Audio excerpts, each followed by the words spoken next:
Good morning, good afternoon, good evening, folks. Michael Zuber, one rental at a time. And as promised in the daily financial news this morning, I had a super secret and surprise guest at 10 o'clock. Here he is, Jorge Contreras. How you doing, buddy? Let's go. I love it. Love the energy there. There you go. Well, let's get into it, Jorge. This is going to be a 30 to 40-minute interview. In order to get started, tell the audience who you are, what you do today, and then we will get in the old time machine and go backwards. But what's up with Jorge today?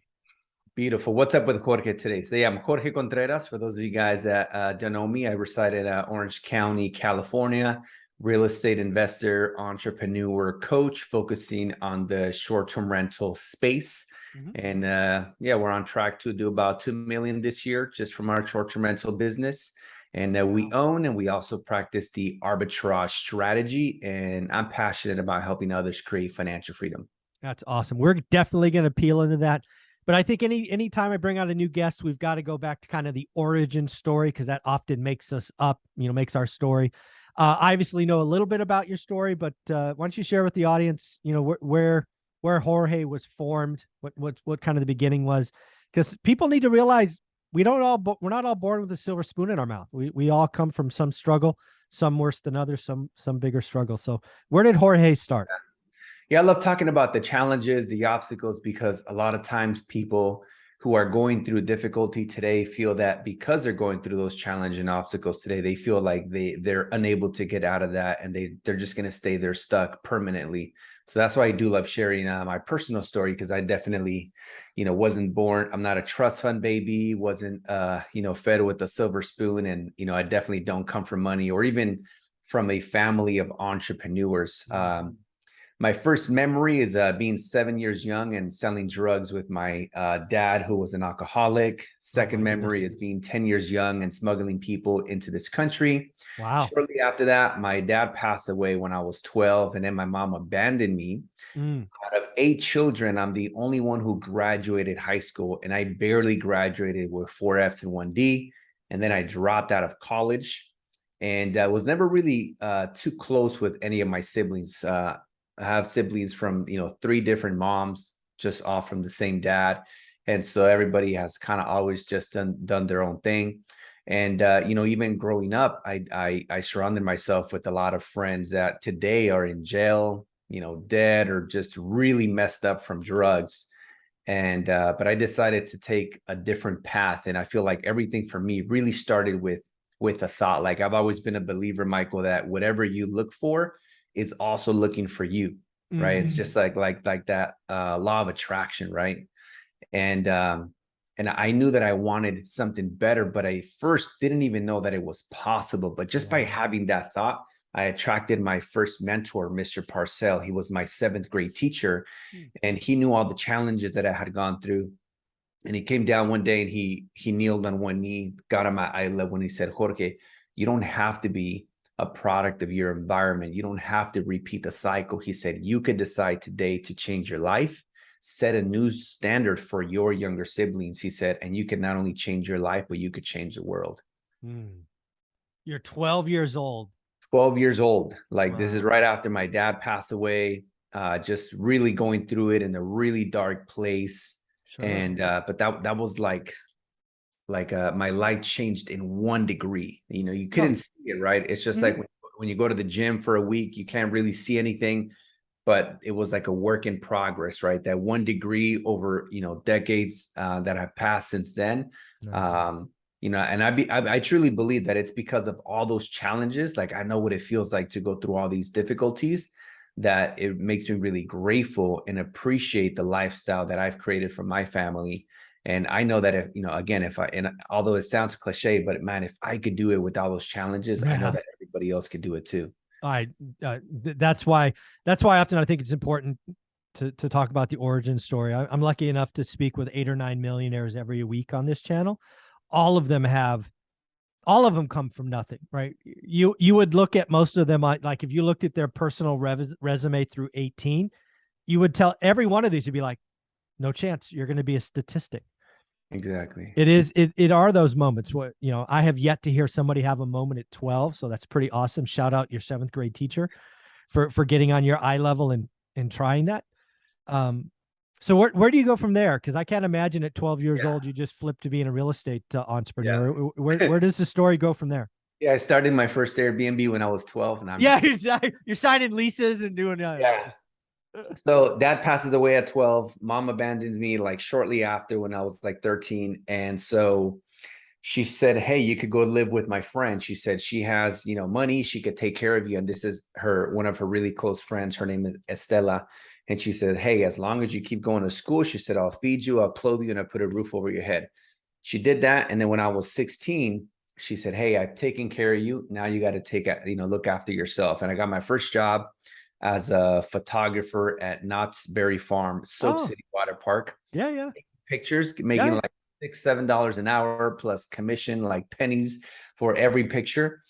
Shortly after that, I got into sales, and I basically every job I had from 17 to 20 was in sales. Started selling women's shoes. Then I worked at Bank of America as a personal banker. So when people, this is in 2007, 8, when people wanted to do a purchase, a refinance, a HELOC, or open up a business or personal checking account. And so for me, Michael, that was like having a podcast without having a podcast, because I Yeah. had to sit with all these entrepreneurs. A Mm-hmm. few of them were millionaires. Some of them own gas stations, apartment buildings, a ton of real estate investors, 7-figure landscaping businesses. And so I was like absorbing all this knowledge like a Wow. sponge. And so it was like a podcast without Yeah. really knowing that it was even, really a podcast. And I remember like a bunch of really successful real estate investors. And for me, being a real estate investor was like this out of this world. Like, man, is that even attainable? That seems like so far-fetched, like so out there. Like, can I do that? Is it hard? Is it easy? How difficult is it? So then, when I was opening up business checking accounts, I learned about LLCs, corporations, nonprofits, just S Corp, C Corps, all the different entities, because I was helping them set up these new business checking accounts and business credit cards. From there, I started my first business. I fell in love with this Latin dance called bachata. It's a sensual partner dance from the Dominican Republic. Mm. I started because I joined. I went to community college for 3 semesters, and while I was at Orange Coast College in Orange County, I joined the salsa team, Mm. and my partner introduced me to bachata. From there, I fell in love with the music, the instruments, and 3 months later, I started teaching it. Then I met my first dance partner professionally. Like a few months after, we started the first bachata dance company. We owned the Latin Dance Festival, where we'd have 2,000 to 3,000 guests Wow. every 6 months for like 12 years. I started the first nightclub. And so that's really where my entrepreneurship journey began. Um, and then the challenge, though, is that I was running the business like a job. So I was always trading time for money, Mm-hmm. just overworked, overwhelming my body. And it got to the point where I had this, I basically created this back injury through wear and tear over the years. Mm. I couldn't dance, then I couldn't work out, then I couldn't run, then I couldn't jog, then I couldn't walk. And so Oh it got to no. the point where I had to have a back surgery. And it'll be 10 years ago, 10 years this November 11th. And the Wow. doctor said it was a 50-50 chance I would never walk again. Wow. It was That's it was and you're how old in 2011 roughly? it was 2012. Let's see. I had just turned 25. Wow, 25 and you may not walk again. That'll make you pucker up. Okay. Right. And of course, using my body to create an income, I was like, man, this is crazy. Imagine Yeah. I'm in a wheelchair. I mean, there's no way. And so this really inspired me to look for other ways of creating an income Mm-hmm. in a way where I didn't need my body, but more importantly, where I didn't need to trade time for money. So that's where this idea of passive income Got it. was born. And so I remember a few years, passed by, and I read Rich Dad Poor Dad in 2015. Okay. And shortly after reading the book, I started searching on Facebook, like real estate investing, seminars, education. And then this ad pops up from Les Brown. He's Mm. hosting huge convention, like 10,000 people at the LA Convention Center, free event. And you're going to learn about everything from real estate, stocks, just all kinds of different real estate strategies. So me and my buddy head over there. And of course, they do like an upsell. And I knew when I went there that I was looking specifically for real estate investing. I wanted to be like some of those guys that sat across me at my cubicle. And so they were selling. It was a company by the name of Elite Legacy, which is a company owned by Rich Dad Poor Dad, their education. And it was like $300, 3 days. And I went to it. I took my wife. She was going to school. She had just become a law enforcement officer. So she was very skeptical. She was like, what are these guys going to try and sell us? But I knew day one, I'm like, man, this is what I was born to do. By the third day, they offer us some education packages from 12,000 to 35,000. Woo! All my business, my dance business was like 95% all cash. So I didn't have money in my pocket. I didn't really use credit cards back then because I had that Dave Ramsey mentality of get out of debt, cut up your credit cards. Sure. Long story short, I went home and I brought $35,000 of cash. Oh, baller. This is a big old grocery bag. Yeah, exactly. And so I invested $35,000 and became a student at the Rich Dad. I got the highest package that came with a mentor who's a multimillionaire. And she flew to LA. And for 3 days, 8 hours per day, it was just me and her. And the biggest thing that we worked on was my mindset, right? I had this property that I had purchased in 2012, my first property. And every month, in addition to the principal, interest, taxes, insurance, I would send $3,000 to $5,000 a month just towards the principal. Oh, wow. So I was on track to pay that house off in the first 8 years because I thought that was like, that Dave Ramsey school of thought right there. Yeah, I thought that would equal freedom. And so she asked me, she said, why are you doing that? I said, I want to create financial freedom. She said, honey, that's not how you do it. Yeah, that's one way to do it. That's not that way. So I'm like, well, really? I was shocked. I was like, I thought she was gonna like give me a pat on the back or something. But she was like, yeah, no. Wake up. It was like a loving disruption. I'm like, well, what am I supposed to do, Mary Jo? And then she pulled out an 8x11 white sheet of paper, and she did an apples to apples comparison of what my life would be like if I just kept going on this journey, sure, or if I did a refi cash out with an 80% loan to value because it was an owner occupied home where I was renting all the other bedrooms to, just long-term tenants. And then I lived mortgage payment free. So she showed me how I could do a refi cash out and pull out $160,000 tax free. And then I could reinvest that. Okay. And I want you to do a refi cash out, pull out 160,000 and then go and buy 2 properties.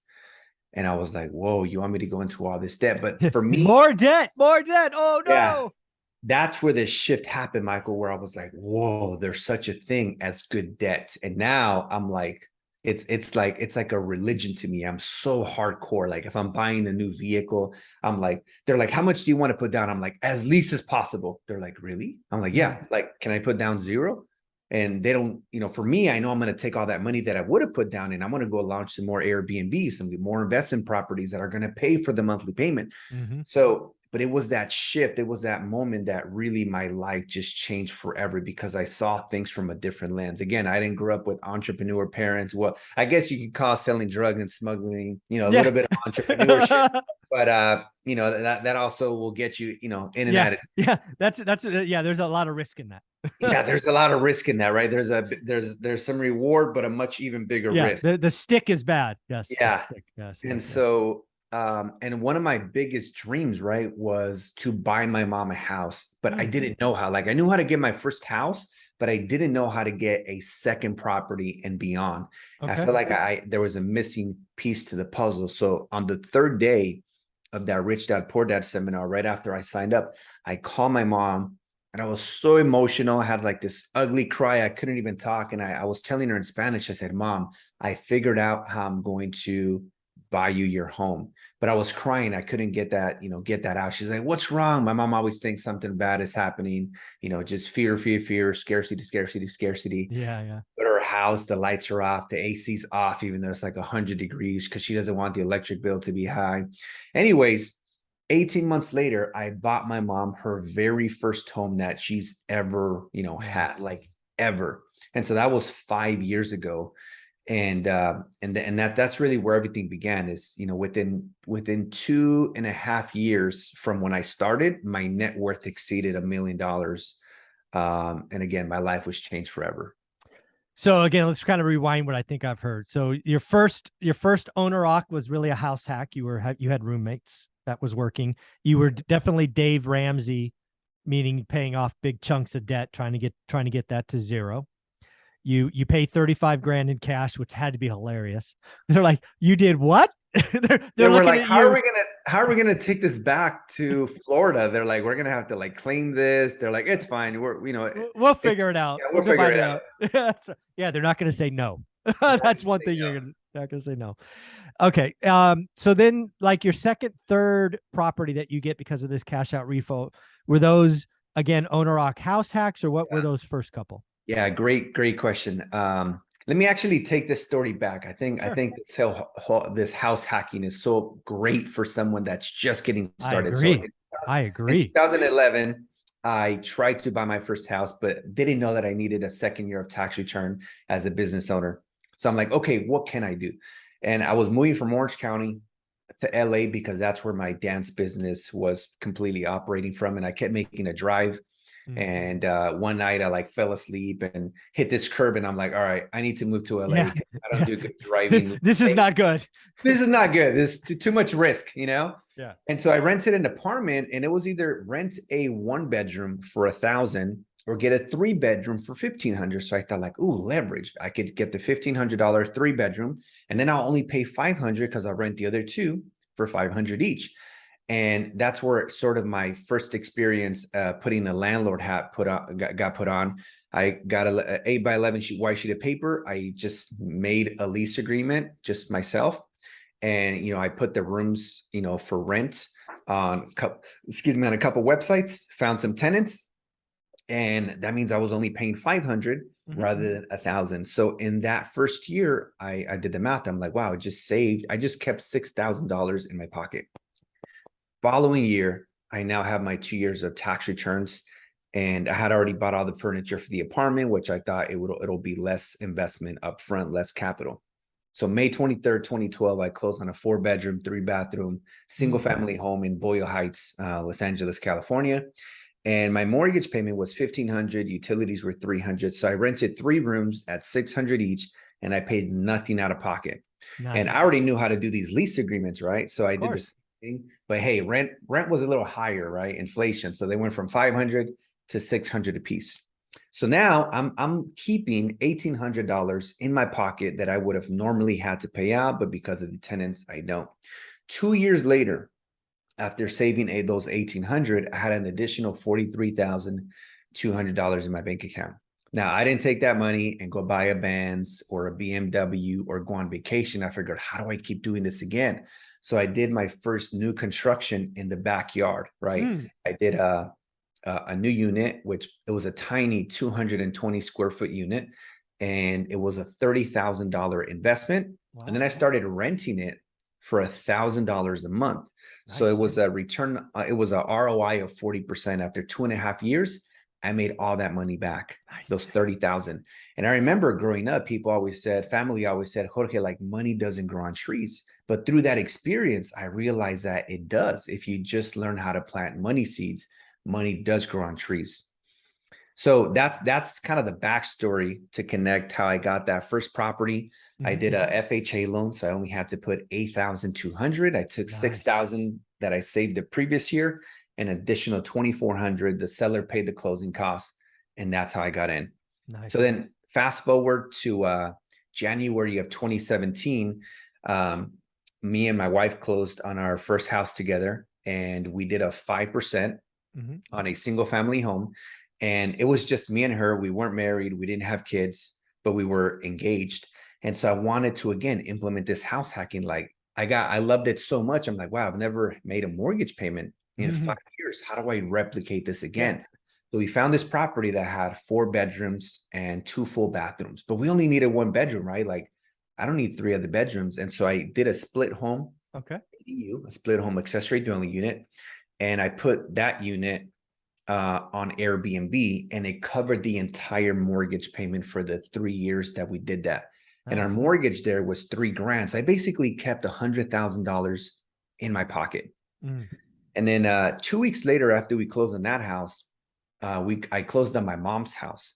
But back then, I didn't even know that you could be in 2 escrows at the time. But I think more importantly, I don't think I had the debt to income ratios to buy a second property. So I contacted one of my best friends and I said, hey, what if you buy the mom's house and then you just add me to the title?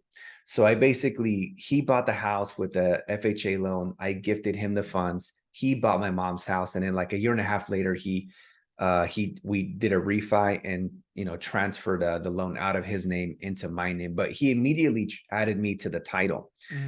And then I did the same thing. I did a split home ADU, because at least in my family, I don't know about you, Michael, but in my family, if there's spare bedrooms, there's going to be family living there for free. And so I figured like, I got to figure out a way to get rid of these other 3 rooms. So it was also a 4-bedroom, 2-bath, did the exact same thing. I paid the first mortgage payment while we were doing the split home ADU, put it on Airbnb, never made a mortgage payment since. Nice. I love it. So you go from house hacking to running a couple of ADUs with FHA loans. Where does it click on this arbitrage? What I'll call arbitrage. When do you look at that instead of just getting loans and more property? Absolutely. Does this arbitrage idea kind of come in? Right. So in March of 2017 is when I launched my first 4 Airbnbs, right? Those 2 ADUs. And then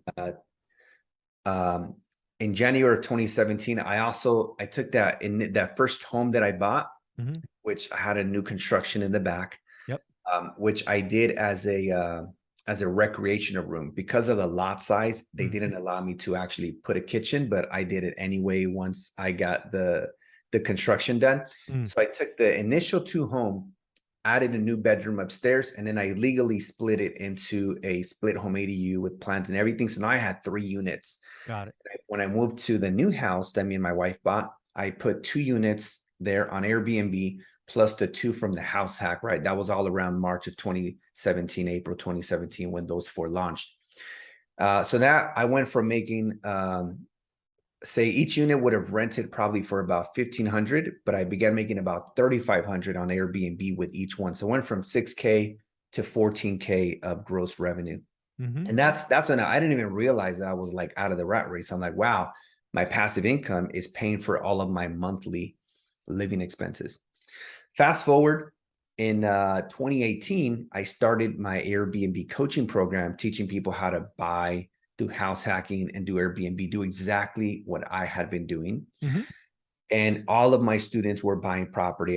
Wasn't even really aware of this arbitrage strategy. Okay. And Michael, I had this student, single mom of 2 kids, and she was so dedicated, so committed. She said, Jorge, I want to do this. I want to be financially free. I want to spend more time with my kids. She said it's a struggle being a single mom. And so we got her pre-qualified. Well, we couldn't get her pre-qualified. She didn't have the credit. Her credit was really low, but she had the money. And I told her, I'm like, look, if you join the program, I will find a way to help you. And so I had heard about this arbitrage strategy, right before I had that conversation with her. And so I kind of started studying a little bit on my own, and I was able to help her I've always been, in sales. So I'm like, I could figure this out. We just got to talk to the landlord, create a win-win, give them some reassurance, and just give them peace of mind. Sure enough, she secured the lease. And within 6 months, she quits her job, and she did it all without buying, without down payments, without closing costs, just by controlling the asset through, a contract. And I was like, wow, that was powerful. And so that really opened my eyes. I was like, wow, this is a powerful opportunity.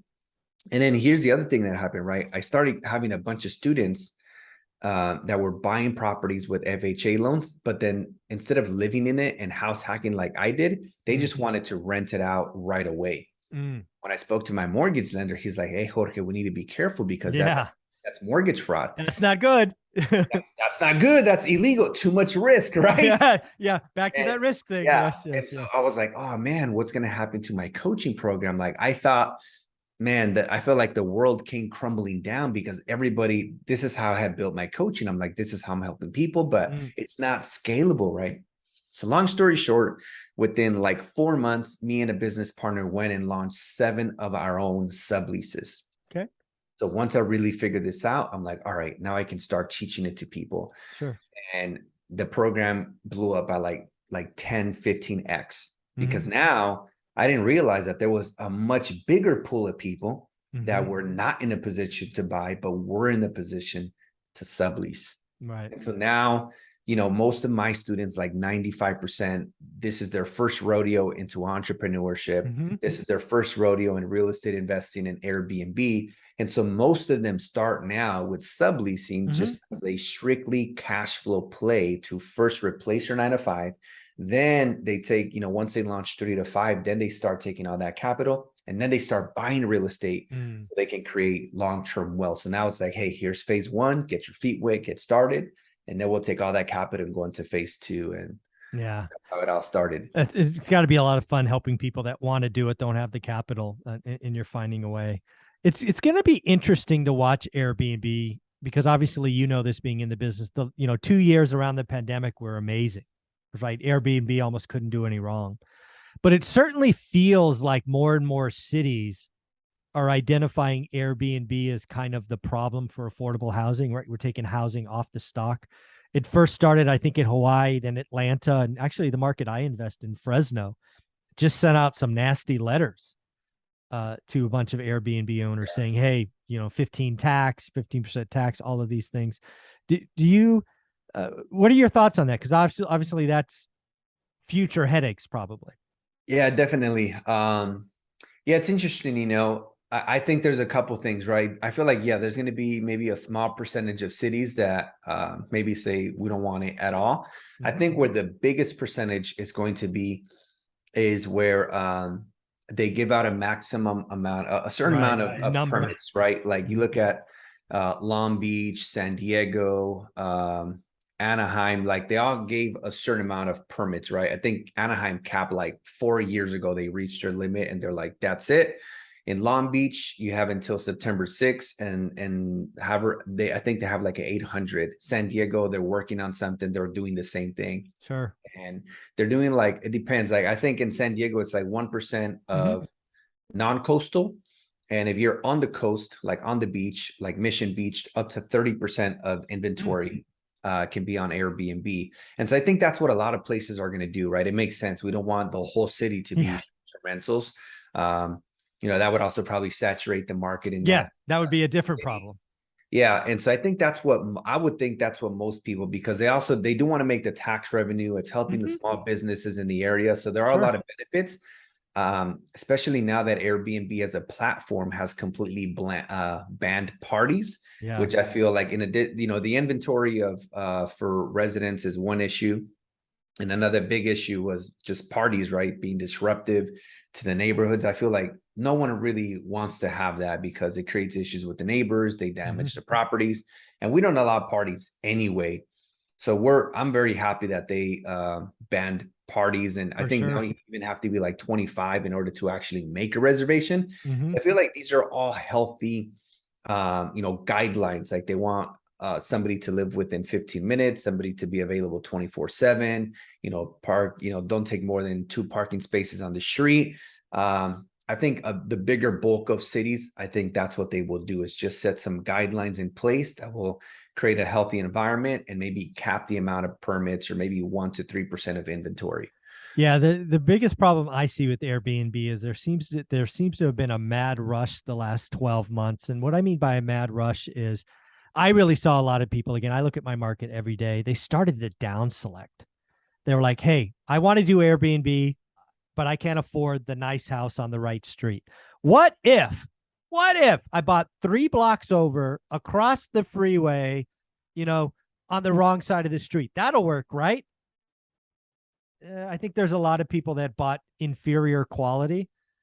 As the market turns around, they're going to be in a lot. I think Airbnb is amazing. I think you have Class A properties, you have waterfront, anything, you have view, anything. It's an amazing platform.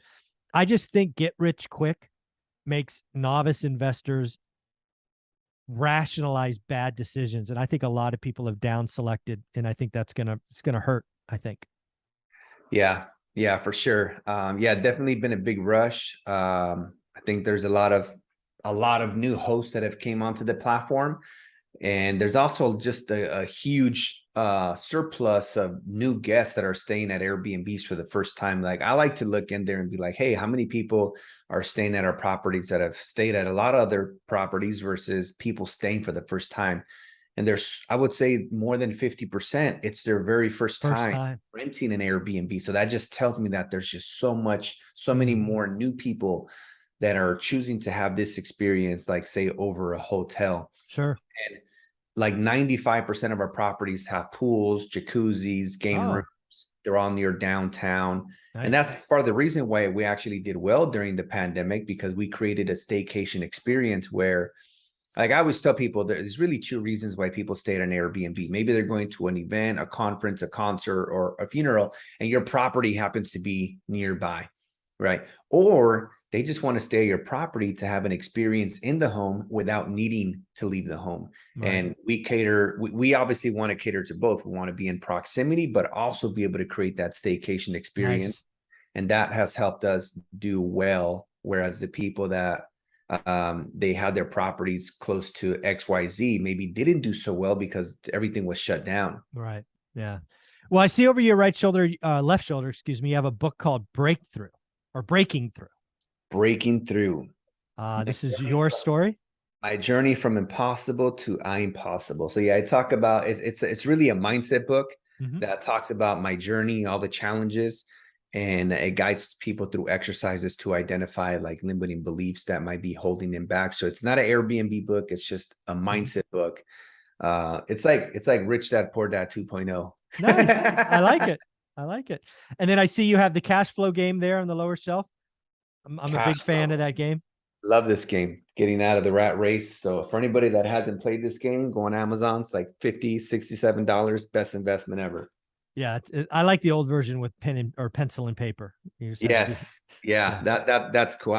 I'm more of like a big picture person, so I'm like, man, that's a lot of numbers. So I enjoy the app. I feel like it kind of keeps us moving through the game, but there's obviously a lot more learning and a lot more wisdom with the paper version. Yeah, you get the income statement, the balance sheet, you get to see how it all moves. It's like poetry to me. It's kind of fun. Well, Jorge, do me a favor. Where can people follow you for your studies, your programs, social media? Where's Jorge at? Yeah, probably the best place. I do have a YouTube channel, Jorge Contreras. We also have a podcast. If you go to my Instagram at THE, which is the Jorge Contreras, you'll be able to find all the links there and be able to connect with me there. That's awesome, man. Thank you for doing this. Congratulations. I love to hear stories of people coming from, bad spots and changing lives. And now you're helping others change lives. So keep it up, Jorge. Nice work. Thank you, man. Appreciate it, Michael. You got it.